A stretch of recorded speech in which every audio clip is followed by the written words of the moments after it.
દ્વારકા જિલ્લામાં સૌની યોજના હેઠળ નર્મદાનું પાણી પહોંચતા ખેડૂતોમાં ખુશીનો માહોલ જોવા મળી રહ્યો છે। ખંભાળિયા અને કલ્યાણપુર તાલુકાના 15 થી વધુ ગામોમાં નદી, નાળા અને ચેકડેમોમાં પાણી પહોંચતા કૃષિ માટે મોટી રાહત ઊભી થઈ છે। ખાસ કરીને મહાદેવિયા, સિંહણ, વડાલિયા, સિંહણ, આહિર, વિંજલપર, સિદ્ધપુર, મોવાણ સહિતના ગામોમાં નર્મદાના નીર પહોંચતા ખેડૂતો દ્વારા વધામણા કરવામાં આવ્યા હતા અને આ કામગીરીને ખેતી માટે જીવનદાયી ગણવામાં આવી રહી છે।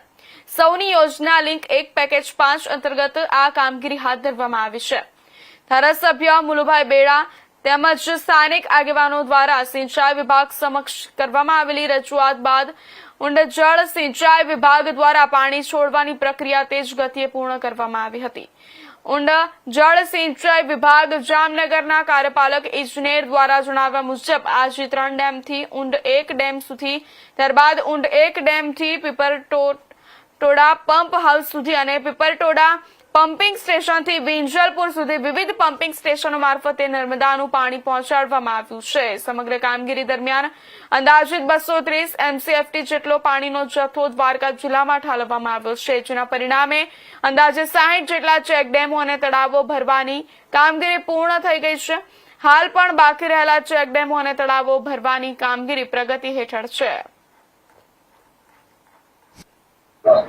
સૌની યોજનાનું પાણી જે દ્વારકા જિલ્લામાં છેલ્લા 1 અઠવાડિયાથી ચાલુ છે અને મહાદેવિયા, સિંહણ, આહિર સિંહણ, વડાલિયા સિંહણ અને નીચેના ગામો જે વિંજલપુરથી મોવાણ, સિદ્ધપુર સુધી અત્યારે પાણી પહોંચ્યું છે। સૌની યોજનાનું પાણી અત્યારે ખેડૂતોને મળતા ખૂબ જ ખુશીનો માહોલ છે।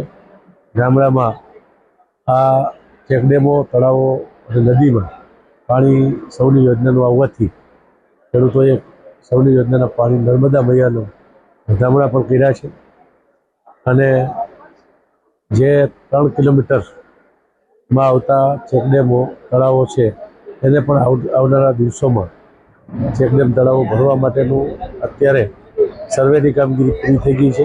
આવનારા દિવસોમાં જે 3 કિલોમીટરની મર્યાદામાં અત્યારે જે ચેકડેમ, તળાવ કે નદી આવશે એમાં પણ આ સૌની યોજનાનું પાણી આગામી દિવસોમાં ભરવાનું છે। આજે દ્વારકા જિલ્લામાં ખંભાળિયા ખાતે સરપંચ, ઉપસરપંચ અને ન્યાય સમિતિના ચેરમેનશ્રીઓ સ્નેહ મિલનમાં આવ્યા હતા। તાલુકા જિલ્લા પંચાયતના સભ્યો એની પણ ખુશી વ્યક્ત કરી છે કે આપણા આ તાલુકામાં સૌની યોજનાનું પાણી છે એ લિંક 1 જે બચ્છુ ડેમથી આવે છે એમાં પાણી આવ્યું છે અને એના કારણે ખેડૂતોમાં ખુશીનો માહોલ છે।